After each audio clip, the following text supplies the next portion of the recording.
Oh my God, જેની આપણે કેટલા દિવસથી વાટ જોતા હતા ફાઇનલી આવી ગયા ફ્રેન્ડ. જુઓ મેઘરાજા ધોધમાર આવી ગયા છે, એક સાથે વરસી રહ્યા છે. જુઓ જય શ્રી કૃષ્ણ, કેમ છો બધા મજામાં ને?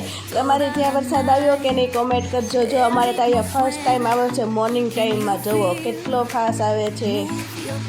વિડીયો પસંદ આવે તો લાઈક જરૂર કરજો ફ્રેન્ડ્સ, કેમ કે હવે તો હેપી મોન્સૂન થઈ ગયું છે ફ્રેન્ડ્સ ને પહેલો વરસાદ આવી ગયો છે ફાઇનલી. હવે ગરમીની છુટ્ટી અને વેલકમ મેઘરાજા. તમારી બધાની ત્યાં ઠંડુ વાતાવરણ થઈ જશે હવે.